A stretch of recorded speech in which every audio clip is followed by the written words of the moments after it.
It's good for me. Let's start with the Pledge of Allegiance.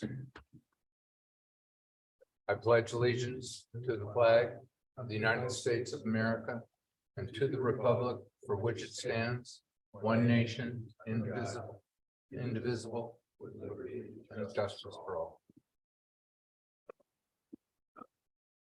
Okay. Let's see. The next item on the agenda is the roll call. Councilmember This is good. Polito, Here. Councilmember Hawkins, Here. Vice Mayor Widmer, Here. Mayor DeGolia, Yes. and I'll note for the record that Councilmember Lewis is not present today. Great. And the floor is now open for any public comments. If anyone wishes to make a public comment, normally for something not on the agenda, but if you would like to make a comment for something on the agenda so you don't have to wait around, you are welcome to. Looks like we have someone online with a hand raised, so Okay. you have the floor, Steve and Jane Stahl. Yes, hi. Can you hear me okay? Yes. Yes. Great, thank you. Mayor DeGolia, Vice Mayor Widmer, and council members Polito, Hawkins, Manuelian, and Lewis. My name is Jane Stahl. I am Secretary of Warm Water Wellness, a group advocating for warm water therapy pools on the peninsula. We're requesting the town of Atherton to pass a resolution calling on Sutter Health to reopen the Mickelson Therapy Pool, the only therapy pool on the peninsula, and a facility entirely built with community donations. A draft resolution has been sent to the council and staff for consideration. You may know someone who used the pool. My husband, Steve, used the pool in San Mateo for more than 20 years through painful arthritis, 2 hip replacements, heart surgery, and more.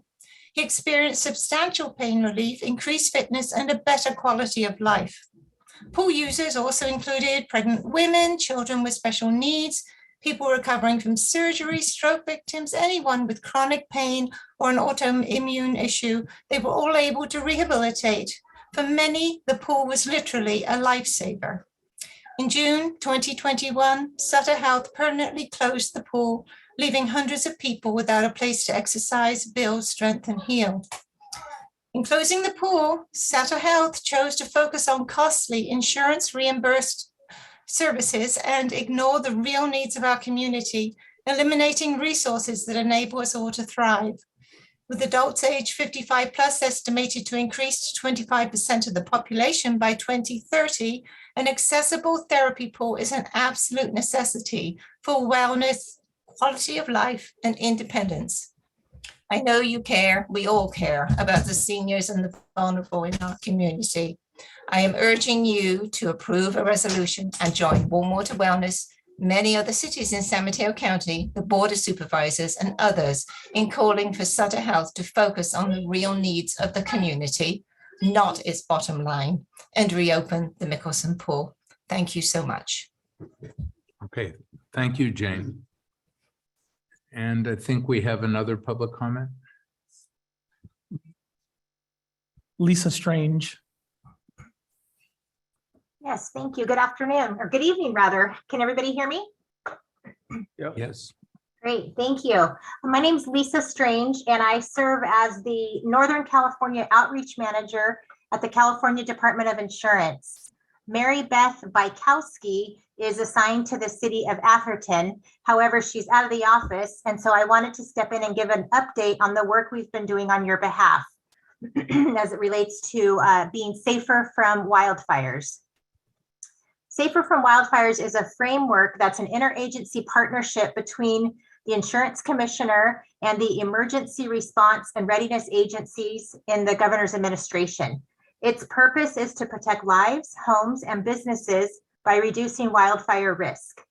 So we're working with CAL FIRE, Cal OES, the Governor's Office of Planning and Research, and the California Public Utilities Commission. With California experiencing devastating wildfires intensified by climate change, homes and businesses need insurance they can rely on. So we've been using every tool available to improve insurance for our communities. based on the direct experience of first responders and the latest research on wildfires. This partnership creates a consistent approach to reducing risk with a list of achievable, certifiable, and effective actions to help make existing homes and businesses safer from wildfires. So the ultimate goal is to protect consumers by reducing their wildfire risk in their community and then making insurance available and affordable for all Californians. So this ground up approach has 3 layers. We call it the Safer from Wildfire 1, 2, 3 plan. So the first piece is to protect your structure, such as making sure your roof and vents are up to code. And the second piece is the immediate surroundings. Is there brush that's too close to your home? Are there flammable items stored under your deck? Things like that. And then finally, number 3 is the community. Involve your entire community to prevent wildfires from catching and spreading to other homes and businesses in the neighborhood. This includes enhanced infrastructure and programs like FireWise. And then once these regulations are approved, they will help us all in 3 ways. First being pricing. It will require insurance companies to incorporate this framework into their pricing, which will drive down costs for consumers. Insurance companies will have to submit new rate filings that recognize safety. Second, transparency. We're constantly hearing that folks do not know what their wildfire risk score is and the reason for it. So this will make that, you will receive your wildfire risk score. And then third, the right of appeal. You'll be able to appeal that risk determination when you've done the work to mitigate around your home. So as I mentioned, on September 1st, we submitted those regs for final approval. After that, insurance companies will send their rates to the Department of Insurance for review. And so we expect all this to be complete by January. You may visit our website at insurance.ca.gov. And on our homepage, there's a link to this Safer from Wildfire information, which has a much more detailed list of actions to take to harden your home, your surroundings, and your communities. I also just want to quickly mention that Mary Beth did send out the invitation to our Emergency Preparedness and Wildfire Resources Town Hall, virtual town hall, being held on Tuesday, September 27th. And joining the commissioner will be the California Earthquake Authority, FEMA, and others. I also just wanted to remind you that we are here to help you with any of your insurance questions. Doesn't have to just be homeowners related. We regulate all lines. And our website again, insurance.ca.gov, or you can call our hotline at 1-800-927-HELP, which is 927-4357. We have a dedicated staff of experts that can answer any questions, help you interpret your policy, all of that. So that's it from me. I just want to say thank you, Mayor and council members, for letting me share this tonight. No problem. Thank you, Lisa. Thank you. Is there any other public comment? There's none online. I don't see any other public comment, but I do think that we need a report out of closed session. Mona? Yeah, she's There we getting go. off mute. There she is. Yes, thank you. Thank you, Mayor DeGolia, members of the council. The council did meet in closed session earlier this evening. There were no public comments, and the council provided direction to staff on the commencement of labor negotiations. Okay, great. Thank you. And the next item on the agenda, there are 3 presentations, and the first is a swearing in of Sergeant Taylor.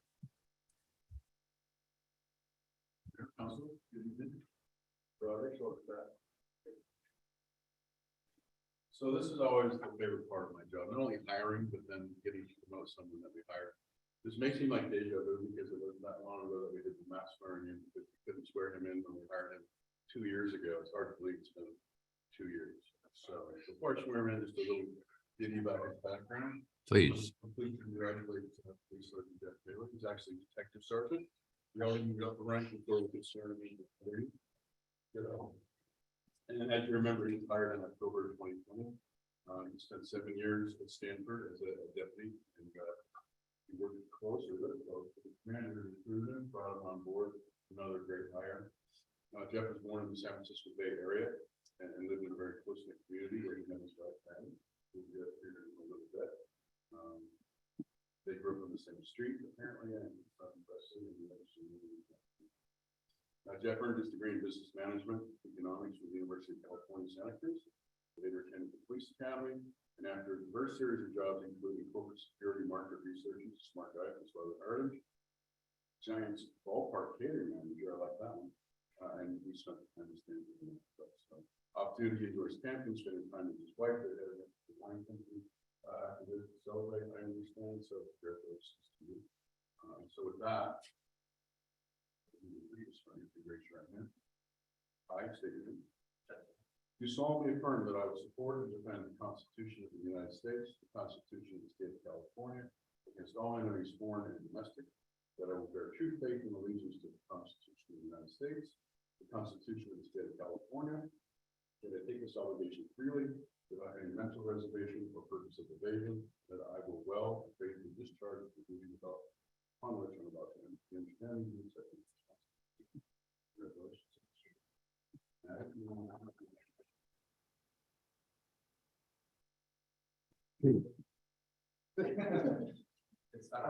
Yeah, I thought he was supposed to say it. No blood, please. Congratulations.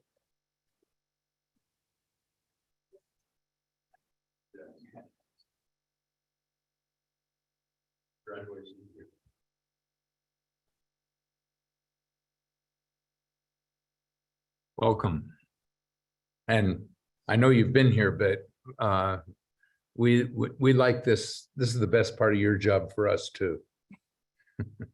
Okay, the next item on the agenda is a proclamation, which is may seem a little bit overdue since we're deep into September, and this is a proclamation that recognizes the month of September as Suicide Prevention Month. So I'm going to read this proclamation, and then if anyone wants to say anything, they're welcome. Would you like?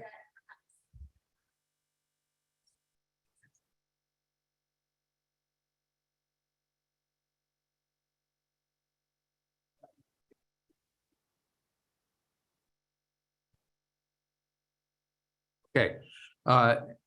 Whereas the City Council of the Town of Atherton will join the county, state, and country in honoring Suicide Prevention Month, National Suicide Prevention Week, which was September 4th to 10th, and World Suicide Prevention Day, which was September 10th, to spread the message that suicide can be prevented. And whereas in 2021, 54 people died by suicide in San Mateo County, and whereas the town of Atherton's residents are urged to play a role in supporting each other and preventing suicide by knowing the signs of suicide, finding the words to communicate, and reaching out to local 24/7 resources, including the local San Mateo County Star Vista Crisis Hotline or the National Suicide Prevention Hotline. And whereas while society at large increasingly supports LGBTQ equality, is essential to acknowledge that the need for education and awareness remains vital to end discrimination and prejudice.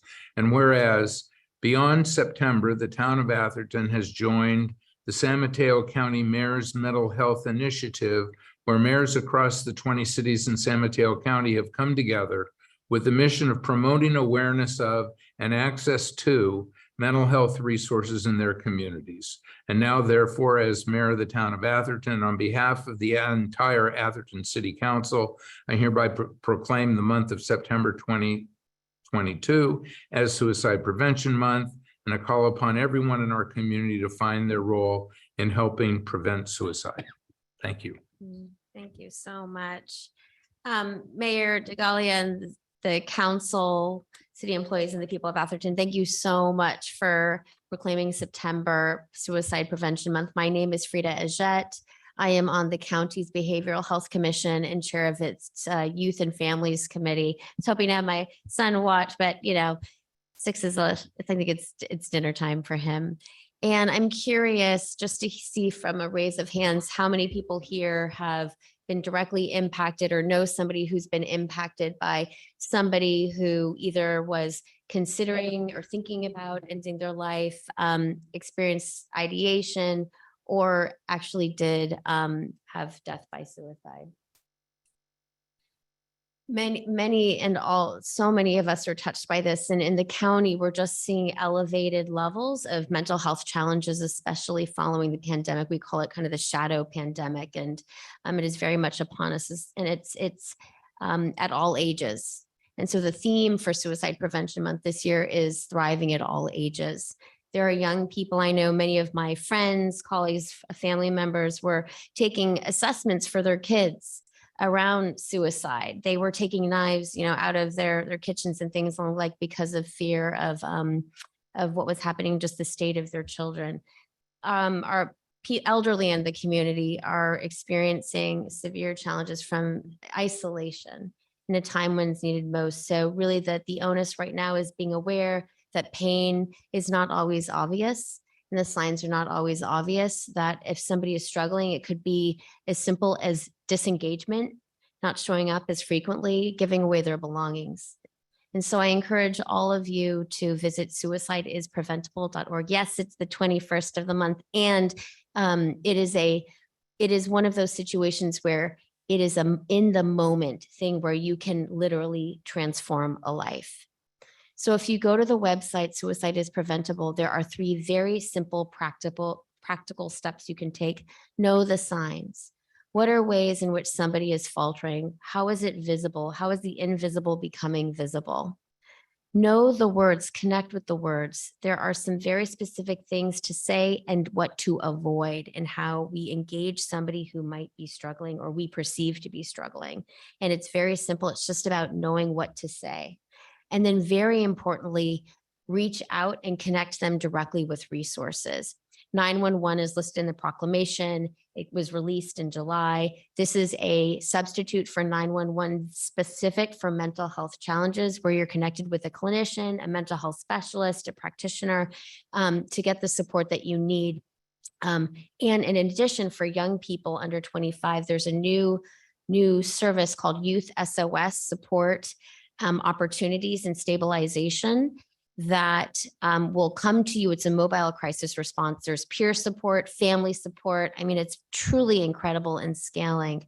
So being equipped with that direct line of resource to give the person who's struggling a tool and a means of where to go in that moment, because really moments matter. So thank you so much again, deeply, for taking this time, for elevating it in the public's awareness of the vital importance of this issue. And I wish everyone a wonderful, healthy remainder of your night. Thank you. Thank you. Thank you.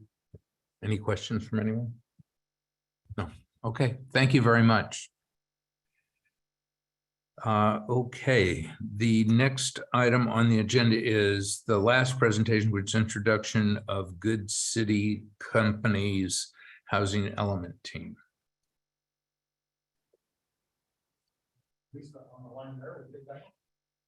Lisa, we'll take that one. I don't know. She's muted. Lisa's muted. Thank you. Yeah, The there you host go. didn't allow me to mute. I'm no longer the town planner. Good evening, Lisa Costa-Sanders, consultant to the town. As you're aware, the town submitted its draft housing element to the state for its preliminary review and comment on August 2nd. We anticipate receiving verbal comments from our reviewer the first week of October and written comments by November 2nd.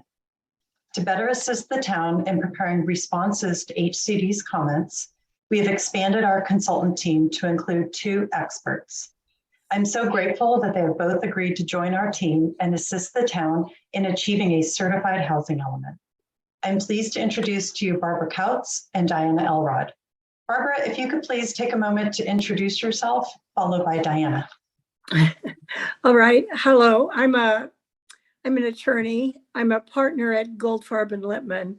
We're a 30-member firm, and our clients are primarily affordable housing developers and public agencies, mostly cities and counties. We advise on a lot of issues: land use, real estate, housing, fair housing, and general municipal law. I've been an attorney for 18 years, but this is actually my second career. I was a city planner. I have a master's in city planning from Berkeley. I was a city planner for almost 30 years. My last job was as community development director and assistant city manager for the city of San Mateo. For a variety of reasons, right now I primarily advise and represent cities and counties regarding the new state housing law. And I'm sure you know that there are dozens of those. We advise them. We often draft ordinances. We help them develop procedures. We provide training. We might do application forms, and we advise on housing projects. And also, of course, we represent cities and counties regarding their housing elements. So I'm looking forward to working with the town, hopefully to get a state-approved housing element. It's not an easy task these days, but we're looking forward to working with you. Great, thank you. Great, and I'm Diana Elrod. I'm a housing consultant. I've been working for the last 22 years as a consultant to cities and counties all over the Bay Area and some in Southern California as well. Working a lot on housing elements and also providing technical support for things like CDBG and other federal entitlement programs. Like Barb, before I became a consultant, I was the policy and planning manager for the Department of Housing in San Jose. So I have both sides of the aisle, if you will, of government and outside consulting work experience. I also do a lot of work with implementing housing elements. We come up with a number of programs that have to be implemented, and I help jurisdictions implement them. So in fact, Barb and I have worked together to do things like inclusionary zoning, commercial development linkage fees, all kinds of different activities that are required to implement the housing element. Right now, I'm the primary project manager for 4 housing elements in the Bay Area, 2 of which are also in San Mateo County. I also provide strategic advising to another Contra Costa County city that was really struggling because of the few sites it had, and because the population is very poor. And then lastly, I provided strategic advising for the town of Paradise, which, as you probably all know, largely burned to the ground in fires. And I was on the team to try to work with HCD and come up with new strategies to help the town comply with housing element law, given that the infrastructure was pretty much completely gone for the whole town. So I'm happy to answer any questions you may have, and I look forward to working with the town as well. Great, thank you, Diana. And does anyone have any questions? No. I don't see any questions this time. We look forward to working with both of you. Thank you. Thank you very much. Okay. Thanks much. Have a good evening. You too. Okay, the next item on the agenda is the consent calendar, which are items 4 through 9. Does anyone on the council wish to pull anything off the consent calendar or make a comment on it? No? Does anyone from the public wish to pull anything off the consent calendar? Okay, I don't see any requests. Can I get a motion to pass the consent calendar? So moved. Second. Okay. We have a motion and a second. All in favor? Aye. Looks like it's unanimous. We will move on to item number 9. Mayor DeGolia, we missed the city manager's written report. Say that again. We missed the city manager's written report. Oh, I missed a city manager's written report. That's right. It changed this time. It did change a little bit. It's the new and Sorry, improved go ahead. version. New and improved version, not a problem. Staff's here to answer any questions the council might have, but we've changed it to include additional information in an additional better format that we can then treat on the town's website and begin to share with the community on a semi-regular basis. But staff's happy to answer any questions the council may have. I thought it was a little long. FYI. Does anyone have any questions about the city manager's report? No, okay. Sorry Then for you're on missing to that. George. item number 10. We're at item number 10, right? Yeah. We've just approved the consent through item 9. Item 10 is a public hearing, which is an appeal of a planning commission decision to deny a variance to allow for a fence to exceed 6 feet in height and to allow for a retaining wall to be located less than 5 feet from the property line at 25 Isabella Drive. Good evening, Mayor and Council. As you noted, this item is a continuation of an appeal for a planning commission denial of a variance at 25 Isabella Drive to allow a fence to exceed 6 feet in height and a retaining wall to be located less than 5 feet from a property line. At the June 15, 2022 meeting, the City Council heard testimony and discussed options. The council decided to continue the item to this meeting to allow the applicant and the neighbor to meet and confer and discuss alternatives for resolution. The council noted that if a resolution was not reached, the council would make a decision on the variance application. At the writing of the staff report, both the property owners at 25 Isabella and 15 Isabella have not been able to come to resolution. The City Council has a number of options to move forward. The main options are as follows: deny the variance, approve the variance, or continue the appeal. Staff continues to recommend denial of the appeal as noted in the staff report, and staff is here to answer any questions that the council may have. Great. Any questions that anyone has? No, but are they going to have a chance to speak? And make Well, their case? yes, I'm first going to open the public hearing. So I am formally opening the public hearing. And if anyone would like to speak, you're welcome to.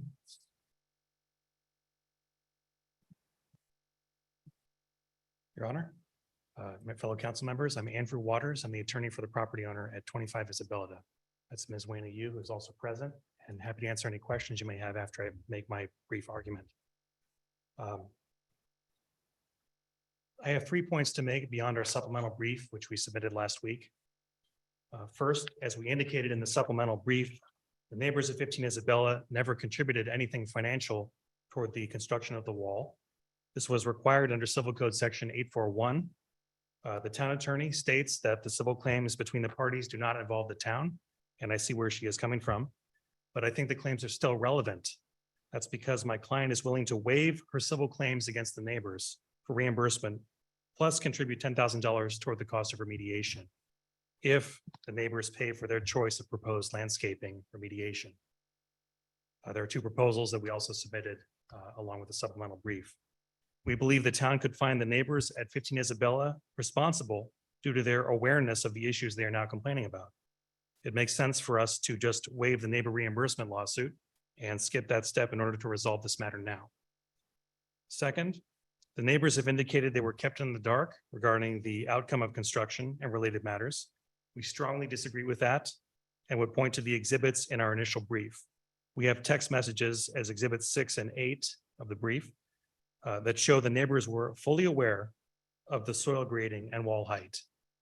Their property manager also visited the site throughout the process of construction and was in communication with my client as well. The neighbors also were aware of the 280-foot drainage that was installed by my client at substantial expense to address their concerns about drainage.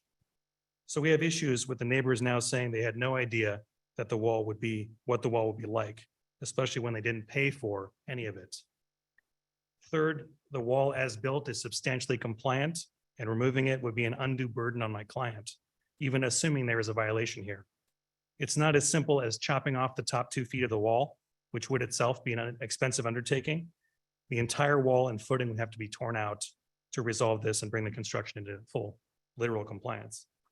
Finally, there is no need to resort to claiming that any side made any misrepresentations here, which I am hearing in the planning department claim from the prior presentation at the last hearing.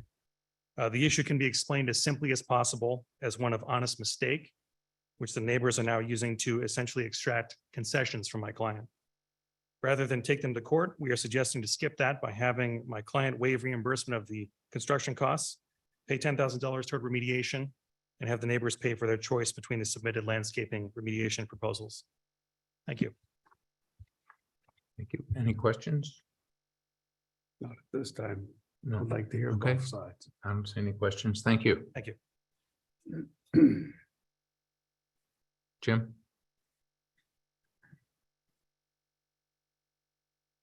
Thank you, Town Council.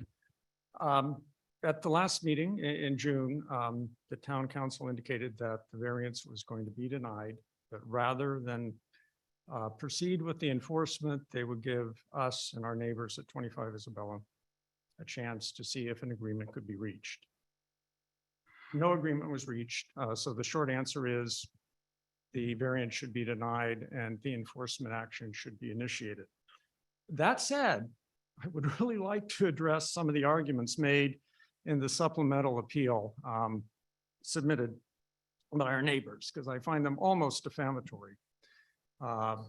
They are arguing, based on the civil code section, which is totally inapplicable, that somehow we are obligated to pay for this fence that we had no part in designing. We only saw a plan that was not the fence that was made, in which we find a carbuncle on our lot. The more I look at it, the less acceptable it is. 8 feet sounds short, but if you stand next to it, it's imposing. It was not properly finished. It's a horrible fence. We did hire a landscape designer to come in and look at it and propose solutions. Her first comment was, "This looks like a prison wall." And it does, you know, I hadn't realized that. So our neighbors built a prison wall next to us with really no input from us. That's true. But it's not compliant with the code in 2 ways, and it needs to be removed. Let's see. Yeah, somehow they're arguing in their supplemental brief that the town is supposed to force us to pay for remediation for correcting the errors that they made. And I just can't understand that. I don't know where that's coming from. They're arguing that we were kept in the dark, that we should have realized as you know, a trench was being built, that it was intended to be an 8-foot fence and that they were intending to backfill it after it was built. We did not know that until the fence was finished, because it was not apparent until the fence was finished. You know, when we eventually brought in the town told us that it was non-code compliant and it would have to be torn down if absent a variance, which was highly unlikely to be granted. So anyway, that is the solution that, you know, unfortunately, you know, it is a shame that they have to tear it down, because it's going to be a burden on us, a significant burden on us. But we're willing to put up with that, you know, so that the code can be properly enforced. It would send the wrong message to everyone in town if that fence were allowed to remain. And I might add at this time also that there is a 12-foot fence at the back, which I am trying to consider what should be done about. Once our fence is lowered, and if the chain link fence is repaired, that fence will become very apparent from our lot, and that's unacceptable as well. So thank you. Does anyone have any questions for him? Yeah, so there was the discussion on shared fences that was made by the attorney in his supplemental submittal. Did they contact you before they started building that fence and said, hey, would you guys pay for half of it? Okay, so. No, I understand. I just wanted to get that clear. Okay. Right. Wait, come up to the mic, Jim. Well, I know they contacted you and they spoke to you about the fence. Yeah. Yeah, they contacted us saying they would pay for the entire fence, was what they told us. Mhm. So we assumed that was going to be the case. And anyway, the requirements of the civil code section were not met. And the second question is at the last meeting, you all talked about the footing for the riser that sticks out and keeps you from planting anything there. That's still the case, right? On It's your still the side. case, yeah.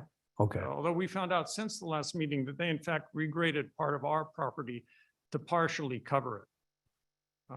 The landscape architect and the contractor pointed out where the regrading had been done on our property by our neighbors without our permission.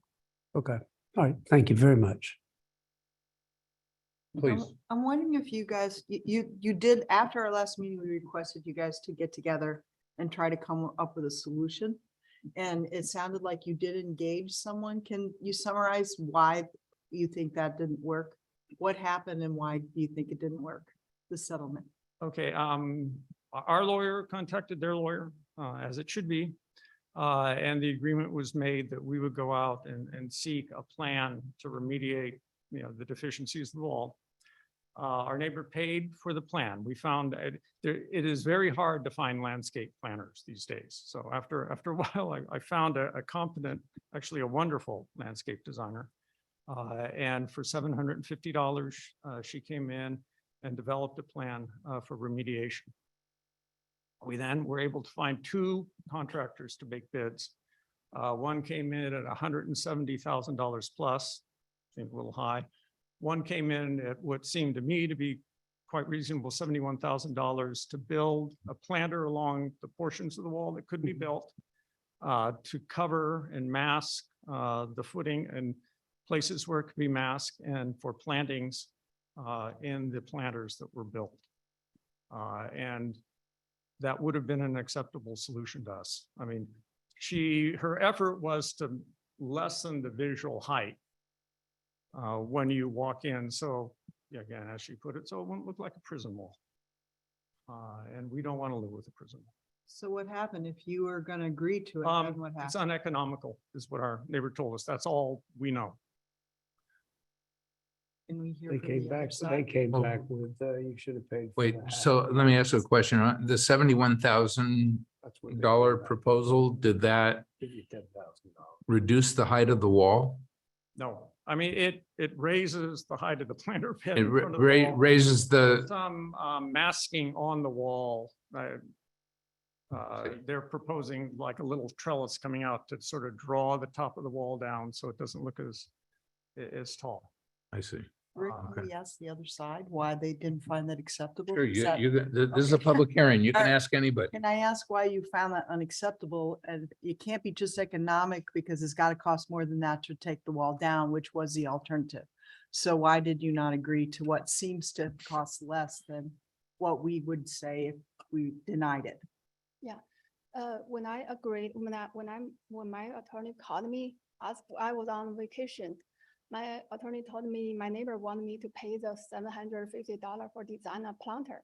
I said, it's okay. Will they give me the design for approval before they actually have a proposal? They said yes. But finally, they didn't give me any detail. They just find their contractor do the proposal. And later, when I received the proposals, I found they have a lighting system along the fence, which they never had it before. They want to add electrical work. And also they had a stone veneer. Not even their house were decorated with stone veneer. That's the most expensive way for exterior construction. So I never approved those details. That's why I said I cannot pay those. When I agreed to pay the design fee, I expected to get the plan to discuss, and then we both have an idea what we should do. So it wasn't that you disapproved of the idea of building the trellis and all that. You were disapproving of minute details in terms of the materials and stuff like that. Because the overall cost of what they're proposing was less than what it's going to cost you to get in compliance. So it's Their proposal, the cheap one was 85,000. It was way too high compared to the market value.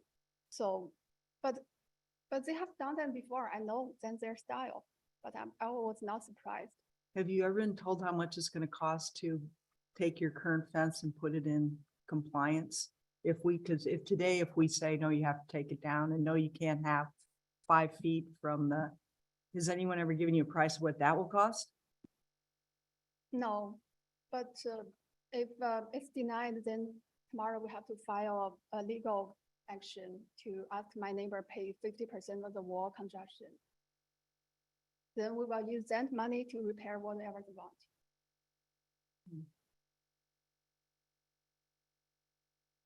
Make one closing comment, Your Honor. Sure. Just on the issue of Civil Code, Section 841.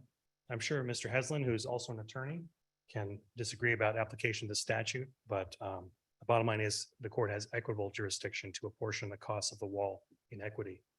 And we're proposing just to transfer that and skip right to the solution, which is have the neighbors pay for the cost of remediation, which is less than half the cost of the wall. So that's the reason for our pitch. Okay. Any other questions? Okay.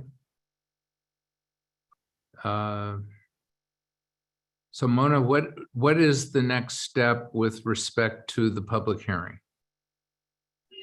Now that both parties have had an opportunity to provide their testimony, and provided that there is no further public comment, the mayor can close the public comment portion of the hearing and bring this back to deliberation. Staff's recommendation is that the council deny the appeal and the variance because the findings that are necessary to grant the variance cannot be met. Those are enumerated in your staff report. And staff has taken the liberty of drafting some findings for your consideration. So if you were to agree with staff's position, you would either support that with the findings that are provided in the staff report and affirm those, or you would modify those in any way.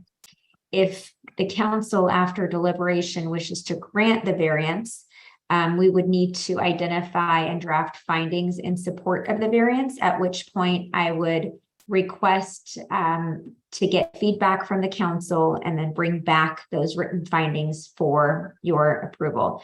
I just wanted to also remind the council that the scope of the discussion is on the variance itself and no other aspect of this matter. Great. Okay, thank you. Is there any other public comment on this issue? Okay, I don't see any public comment in the room or online. I'm going to close the public hearing and bring the issue back to the council for discussion. Does anybody on the council have a comment? So staff has obviously reviewed this in great detail because there's a lot of he said, she said that's been offered. Mona, have you reviewed it similarly? I have been involved in this and I have reviewed the attachments and have coordinated with staff. Yes. And I don't know whether I can ask this question, but I take it you support the staff position? I am supportive of staff's recommendation, excuse me. Okay. Is that it, Bob? Yeah. Bill? You know, every time we talk about this, some new information comes up and I appreciate it being sent in, but the question about, well, when we originally put the wall up, you didn't pay for half of it. You know, I think that's just trying to divert things. The fact of the matter is the wall has a footing. The reason you put the footing in was because you raised up the grade of the property, which wasn't reflected on the plans that then got signed off. And the end up is that the fence is too large, which is, what the hearing is about. Is the fence too large and it needs to be remediated or is it not? And I don't think anybody disputed that the fence is substantially taller than what we allow.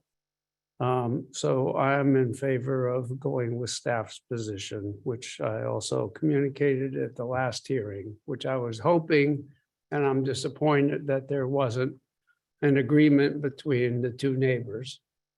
But we are where we are. That's Diana? it. Thank you. I also agree with the staff's position. And I'm really disappointed that we weren't able to come up, that you weren't able to come up with a compromise. I think that would have been better for everyone. I think in the end, since you are in violation, you're going to end up probably paying more to take that fence down than it would have been for you to compromise with your neighbors. So that makes me sad that didn't happen, because now both of you are still going to continue to suffer while the wall comes down and the grades come down. So it's sad, and I'm sad that happened. But I have to agree that it is in violation, and we need to support what our planning department and our attorneys have all looked deeply into it, and I trust them and I agree with them. Okay. And I'll just say exactly what communication happened between the parties for purposes of this variance doesn't seem to me to be the critical issue. The critical issue is whether or not the fence and the retaining wall are in compliance with the town's ordinances. And apparently they aren't. When I look at the fence from one side, it looks obviously taller than the other side because the ground is higher on one side. The fact that the retaining wall is within 5 feet of the property line is a problem that will guarantee problems between neighbors when that occurs. And that's part of why we have the rule that prevent that. So I think that the staff's made a very thorough report. I'm sorry that there wasn't a resolution between the parties between June and now, because we felt like there should be a resolution in this, that if it were handled rationally, there would be a resolution. There are numbers of problems here, but when I look at the, not getting into some of those problems, if I just look at what the ordinance requires, it requires 5 feet for a retaining wall, and that doesn't exist, and it requires fences at a specific height. And the height of the ground was changed on one side to make the wall not as tall as it is on the other side, and that's a problem. So I agree with my colleagues. I think we need a motion. I move that we deny the appeal and support the original finding of the planning commission. Vice Mayor Whitmer, I just want to clarify, do you support the original findings of the planning commission? Yes. Or the findings in the staff report presented for you tonight? Well, the planning commission denied the appeal. They did. Deny the variance. Yeah, denied the variance. Right, right. Okay. The findings today are slightly different, but that's fine. Okay, thank you. So I understand I have a motion to deny the variance and a second. All in favor? Aye. Aye. Mona requested that we just do a roll call, considering that Councilmember Lewis is not here, if you don't mind. No problem. Thank you, sir. Councilmember Polito, Aye. Councilmember Hawkins, Aye. Vice Mayor Whitmer, Aye. and Mayor DeGolia. Aye. Thank you. Okay, we are now moving on to item number 11, which deals with the Rail Committee.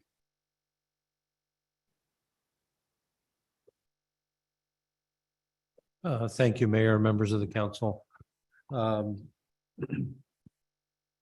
At your June meeting, when you were looking at appointing members to the various committees and commissions, there was a brief discussion about the possibility of changing the designation of the Rail Committee from a town committee to a town-supported private committee or independent committee, I'm sorry, similar to the Tree Committee. Following the council's brief discussion, staff brought the item pursuant to council's request to the Rail Committee for discussion. Presented in your staff report are some of the differences between an official town committee and an independent committee, as well as I'm going to say the opinion of the Rail Committee members to remain as a town committee with the reasons there. With that, it's an opportunity for the council to discuss how you'd like the Rail Committee to be designated. And I'm available to answer any questions, and staff's available to receive feedback for future a future change in the resolution, should the council desire. Great. There was also a late email this afternoon from John Maltbesh. Yeah, I I saw believe he was on the rail committee that went to the council. Right. I'm sorry, Okay. I missed that late email. What was that? Joe, he's on the rail committee, he's the vice chairman, and he wanted to keep it as a committee. And of course, that's what the committee said too. Reinforcing what Robert reported from the committee meeting. I have a question. Go ahead. One of the comments they said is they felt if they were not an official committee through us, that they would not be able to meet as well or get the attention of the rail people and all the other organizations. In your view, is that true? Effective? I'm going to say that it may be a little bit, I'll agree with it to a degree. We provide information on our town website. We post agendas for the public. We notify the public through our standard communications protocols with regards to standing meetings, et cetera. Not being a town committee, those items would fall on the independent committee to keep going. And so, for example, the tree committee, I believe, has their own website. Could the town publish when the meetings are going to be? I'm not sure. We have, the tree committee is one example.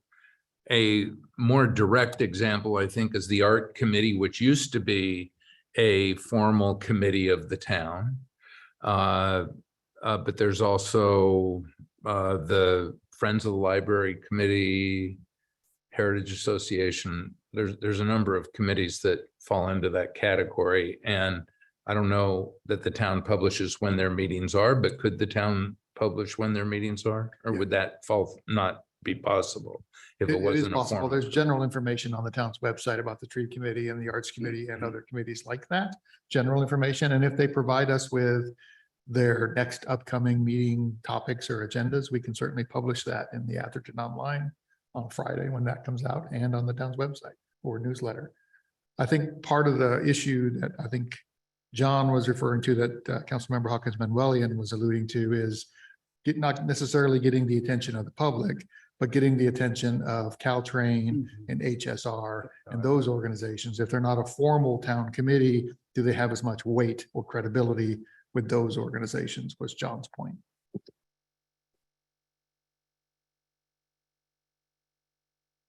I have no question.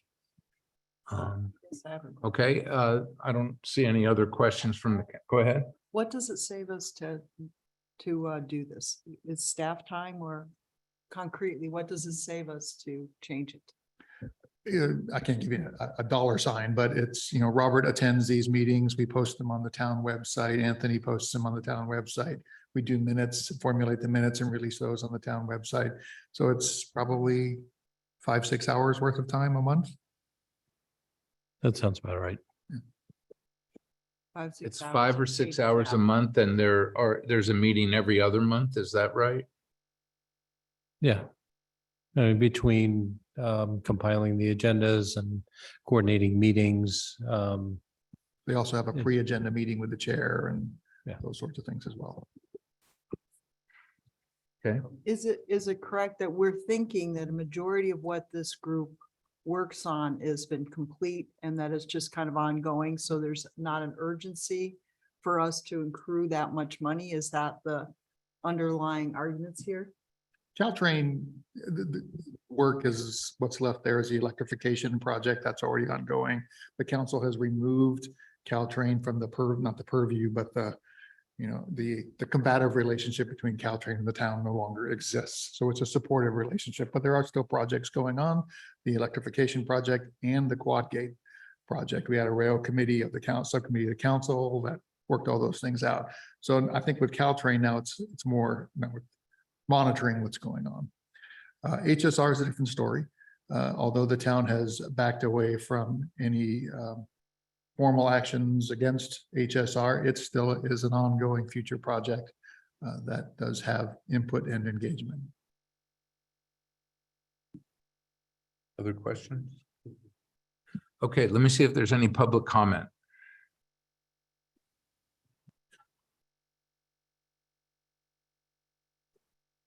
I'm a member of that committee. Am I precluded from speaking or? No, you're welcome to speak, Rick.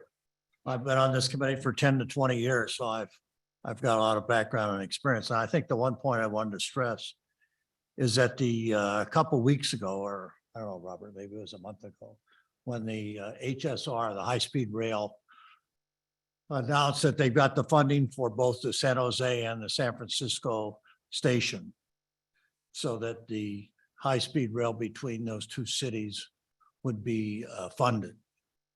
Now, I don't know if that's right or not, Robert. Is that the way I read? They approved the environmental document. The what? They approved the environmental document.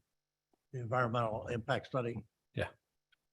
So I think it's real. And if you look forward, this is 2030, that there'll be 20 trains during the rush hour. And the traffic will block both intersections pretty bad. So I think that that's going to be a problem that's got to be dealt with over the years. And I'm hopefully funded by High Speed Rail Authority. Because if you, and the other cities are facing this problem. Palo Alto has got 3 intersections that they're trying to figure out what to do. And I'm not up to speed completely, but I think they're Churchill and East, whatever it is. There's three streets that I don't know whether they're going below grade or not. And Menlo's, I think they have authorized a study for their 4 intersections on what to do. So there's going to be a lot of activity in the next 8 years. And I think it's good to have a formal committee that you can hold accountable to and make sure they're functioning and addressing the traffic. I think the traffic will be the main issue as it becomes clearer, the number of trains and how much they're going to hold the gates down. Because right now it's about 19 seconds to put the gates down and then back up. So it could be, well, but the trains will be moving at 110 miles an hour, where now they're only going at 80 or 70. I think right now they're probably going around 60 or 70. 60 or 70. So you're going to double the speed. So it's going to be a new world. And I just think that you good to have a rail committee to hold them responsible to keep you up to speed and make recommendations. And if they don't do that, you'll have the power to replace them. Which is, so I would support the comments of the committee, even though I'm not the chair. I would just support it. And you're speaking on behalf of yourself and not the committee. Yeah. You're speaking on behalf of yourself, Myself. not the committee. Right. Okay, great. Thank you. Any questions? Is there any other public comment? Okay, I don't see any public comments. So I'll bring it back to council. Bill. Yeah, and I realize that as a committee by themselves versus a committee for the town, they have, they can still meet and all that, but we talk to these people and I think that they provide a valuable service to the town. They most recently sent an assessment of high-speed rail, which I thought was excellent. I agree with Greg with regards to the traffic issue, and more importantly, as we've discussed at some of our meetings, part of the traffic is going to be emergency response, and that's going to become a problem. The committee, and then later the vice chair wrote us a letter, but the committee took a vote on it according to the staff report, and they said we'd prefer to stay here. We have a hard time getting people to be on committees. I think it would alienate the group that does a lot of great work by taking away that. So I'm in favor of just keeping it. I think it was good for us to look into it and talk to them about it.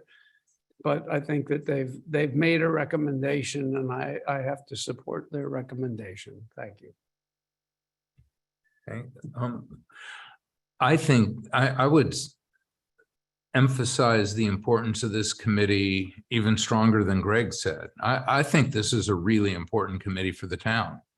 I think high speed, my understanding is that the EIR report was approved for high speed rail, not that they got the funds to deploy high speed rail between San Jose and San Francisco. But and which I think is a huge challenge for them because they're extremely budget challenged in general. And they're still working on trying to build the tracks between Bakersfield and Merced, which they haven't come close to completing.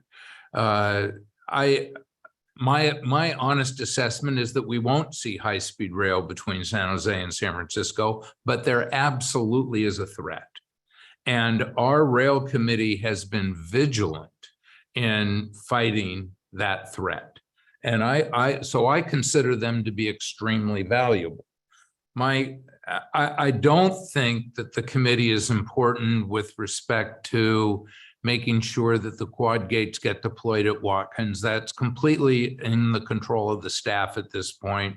We have a firm agreement with Caltrain to build that by the end of 2023. And staff has been on top of that. And I don't see any variance from that commitment. I haven't heard that there's any variance from that commitment. Of course, we're not going to be happy until we see it done, but I don't think that the rail committee has much impact on that issue. I think that there's not much impact on Caltrain in general because our station is closed and their electrification project is moving forward. That doesn't say there aren't problems with Caltrain, but the big issue for me is high-speed rail. And our committee has been vigilant on that. So I consider them to be extremely valuable. The only issue for me here, well, I guess there's two. One is I want to support the committee because I think they've been important to the town. And I want to have a committee that focuses on high-speed rail going forward because I think there is a threat. But the other issue that's important to me is the management of staff time, because our staff has been extremely overburdened. And Robert in particular, and I know we've got one more agenda item after this that helps address this, but Robert's been completely hammered. And so I'm in favor of relieving the Brown Act obligations and the formal committee obligations because it frees up Robert's time.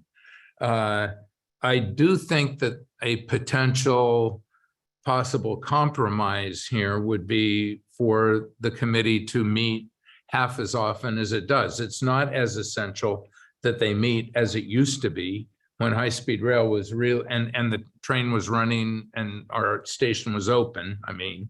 And so I can imagine that if the committee met, 3 times a year rather than 6 times a year, that would lessen the burden. But I'm pretty sympathetic to trying to reduce the costs on the town. So those are my thoughts. Can I add one comment? Sure. Well, let me take a comment from Bob. I'll come back to public comment after the council's waiting. I have a question, actually. The once the quad gates at Watkins are completed, and we want to get our quiet zone established, is that purely a staff function? Yeah, actually, that's already been done. As soon as we've already notified all the appropriate agencies, they're scheduling what needs to be scheduled. As soon as the quad gates are completed and there's a final inspection, quiet zone goes into effect. So it's actually a council declaration. Yeah, and there's going to be some actions that are required to officially designate the extension, but we filed the initial notice of intent. And so it shouldn't be too difficult after the construction. But no work for the rail committee. No. And no work for the rail committee on electrification. That's a done deal. And the quad gates are a done deal. So as near as I can see, the only issue is high-speed rail. And regarding funding, I sit on the, temporarily at least, on the local policymakers group, and they're short a significant, I mean, tens of millions, if not over $100 million, just on the little segment from nowhere to nowhere. So the chances of any of that happening short term here, I think, are between 0 and 0.5. So So I would, while I think it's extremely useful to have a group of citizens that are stay on top of that, I'm not sure that we need to continue to invest staff time in a rail committee. Can I ask a question? You had proposed keeping it, but having them meet less frequently. To reduce staff time. Are we allowed, who determines how often they meet? Is that something we determine or the Yes. staff determines or No, how? that's actually council resolution of committees. You designate how often they'll meet. However, if they need to meet additionally, they can call a special meeting and do that to address a report that comes out from HSR and then there's to be a town response. They could meet to help draft that. So we could, instead of voting to not have them be an official committee, we could say it's a committee, but they only meet once or twice a year. Or they have a, Yeah, I said 3 times a year. and I said less, but It could be, you could do less. We could set how often, I mean, we have a resolution that sets how often every standing committee of the council meets. If we vote to make them go the route of the art committee and the tree committee, then we're no longer setting when they meet. They decide when they meet and that it's 100% up to them. But according to the clarification, we could continue to publish when they meet. All they have to do is inform staff and it'll be published in the Friday announcement and on the website. How often do they meet now? Every other month. do we think that they would continue as the group? Would they be so discouraged by this that they would not continue? Or would they continue anyway? Quarter. Yeah. Yeah. So I'd like to make a motion, if that's possible. Yeah, sorry, Greg, there's a public comment. Go ahead, Greg, please, come on up. Yeah, I just want to make a point that the committee. Well, I think we're pretty responsible for getting Fair Oaks done. And because I remember Jerry Carlson and I met with the Caltrans several meetings. And to this day, I don't know how we got them to do it. Because it's probably a $2 or $3 million project that they finally did. And I'm just saying that the committee was involved. I'm not sure we can take full credit, but I wanted to at least mention that Fair Oaks was done under our supervision. All right. So I'd like to recommend that the council consider and vote on keeping the rail committee as a committee, but reducing the number of meetings from 6 to 4, so have them meet quarterly. That would reduce the staff time somewhat, and especially until we get some other people on board to help Robert, which would be in the next item, as you pointed out. But it also keeps those people engaged and lets them know that we're really appreciative of their time and the value that they bring. That's my recommendation. That's a motion. That's my motion, is that we reduce the meeting period to quarterly, but we keep them as a committee. Okay, is there a second? I'll second that motion. Okay, any comments? All in favor? Again, Aye. I'll just do a roll call. Councilmember Polito. Aye. Hawkins, I, Widmer, Yes. and Mayor DeGolia. Yeah, Thank you all. And we will return with a resolution. okay. Okay, we're moving on to item number 12. Thank you, Mayor, members of the council. Before you tonight in this item is the consideration of creating a new position at the for the Public Works Department entitled Public Works Maintenance Manager and the downgrading and a position of Associate Engineer. This is the addition of one position and the downgrading of an existing position that we have that's a Senior Engineer Maintenance Manager. In essence, splitting the duties of the engineer from maintenance manager Currently with the construction of the town hall, it's significantly increased the maintenance burden of staff. And with the loss of our senior engineer, it provides us an opportunity of reorganizing the department to better suit the needs. Enumerated in the staff report and in the job descriptions are the various duties that are attributed to both positions. And so with that, I'm available to answer any questions. Great. Well, there's also within the resolution, there's the information on the town arborist. That's correct. That position would be the parks management portion of the role would fall under the maintenance manager, and the town arborist would be just the town arborist. Okay. And I have a question. And my understanding is that the maintenance manager would become the liaison to the Park and Rec Committee. Since As they take on the role of taking over the park, yes. Yeah, that's part of taking over the parks. And could we have the associate manager who's coordinating traffic and studies and is a staff liaison to committees take over the role with the rail committee? That's a possibility. I think the first things I'd probably have them work on are taking over the Bike and Ped Committee and potentially the Transportation Committee. I see. And are you currently doing all of those? Yes. With the chief for transportation. The PD is the primary on the Transportation Committee, I see. but I staff on the Public Works side. Okay. Both these people report to you? Yes. Great. Any other questions? Is there any public comment on this item? Okay, I don't see any public comment in the room or online. I'd like to move that we approve hiring these additional people with the salary ranges that are here, plus the rearrangement of the town arborist. And that's a second from Diane, from the quiet Diane. Okay. Any other comments? You want to do a roll call? Yes, sir. Councilmember Polito, Aye. Councilmember Hawkins, Aye. Whitmer, Aye. and Mayor DeGolia. Yes. Thank you. Okay, I'd like to make a Can I make a report out? Yeah. Oh, That's the next item on the agenda. Suggest we end. Go ahead, Diane. I just want to report out on ADAPT.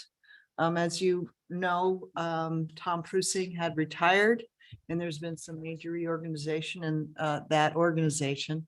And they are now starting a citywide push where they want to have parties in each of the zone with the goal of recruiting new people. We find ourselves with at least 6 or maybe more zones without area coordinators. So we have to reboot the whole organization, basically. So there's going to be parties held in all the different zones where they recruit block coordinators, area coordinators, and we beef people back up with our safety messages that we want to get out to everybody. They have had a new person. They got, what's her name? I'm spacing on her. Christine David, sorry. Christine David has stepped up to be the community outreach person. And when she returns from her travels, she'll take over having these parties.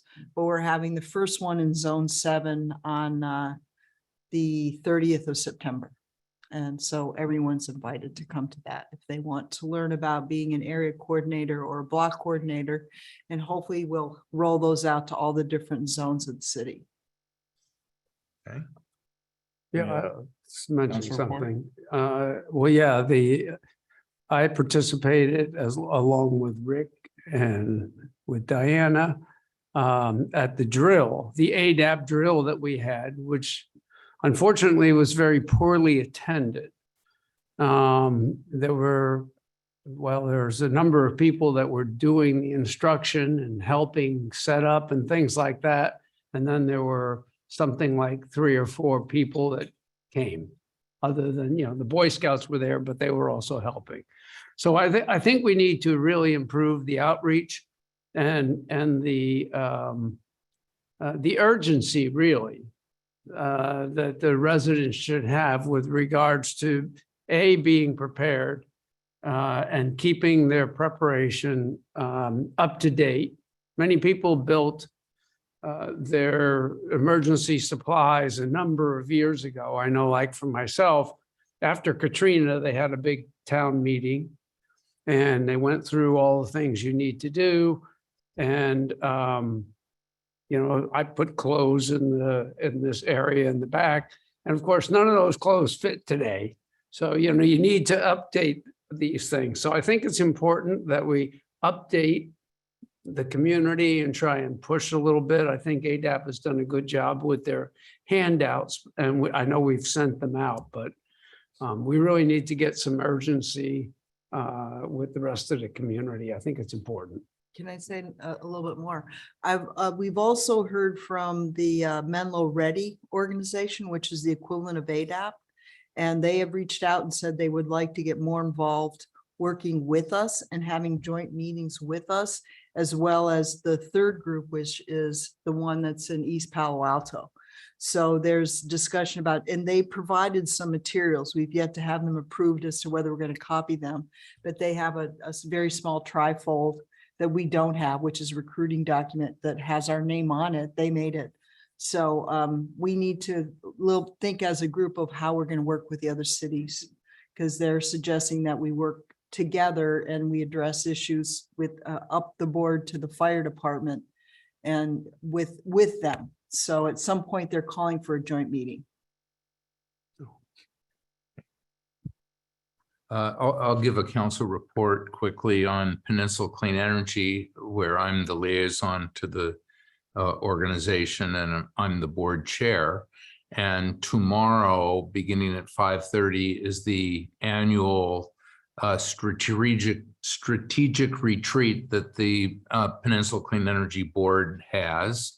The board is composed of a representative of every city in San Mateo County, 2 representatives from the Board of Supervisors, and a representative from Los Banos. So it's a big board, 23 members. And the 2 critical agenda items are the 2 strategic goals that Peninsula Clean Energy has. One is to provide 100% clean power, and by clean, it's non-fossil fuel generated power on a 24-hour basis. Nobody else has that goal in California that provides electricity. Peninsula Clean Energy provides electricity to about 310,000 customers in San Mateo County and Los Banos. So that's a really big goal that is probably not achievable, but because there's there's limited clean power available between 8 p.m. and 8 a.m., which requires storage, or it requires the purchase of hydro power, mostly from the Pacific Northwest, which Peninsula Clean Energy does. But it's very challenging to do that, to analyze that on an hourly basis. So that's a really important goal that's been adopted by a number of different LSCs, load serving entities, which are electricity providers throughout the country. And Peninsula Clean Energy was the first to push that goal. And it's also been adopted by Google and Microsoft, but to achieve it is a different matter. And the other goal is to aid in the decarbonization in San Mateo County through a whole variety of means. And those 2 things will be discussed in great detail at the meeting tomorrow evening. And where are you retreating to? It's all online. Well, I got the letter. It said you're having the retreat, but yeah, that's the right. note didn't say where. Well, where you were pre-COVID, retreating. it was a retreat that mostly happened in the Portola Valley Town Center. Oh, okay. But since COVID, it's only been virtual. So this one probably is the last virtual one. Okay. But if you go to the peninsulacleanenergy.com website, you get the Zoom information. It's on Zoom. I figured you're going to the Ritz or something like that. No, that would be nice, but no. Okay, motion to adjourn. Yes. We have public comment. If anyone wants to make it, yes, you're welcome to. We've missed you. I forgot my glasses. It's a good thing I did this. You know, the biggest issue facing the town now is housing. Well, it may not be. If the state approves everything you submitted, it won't be a big problem.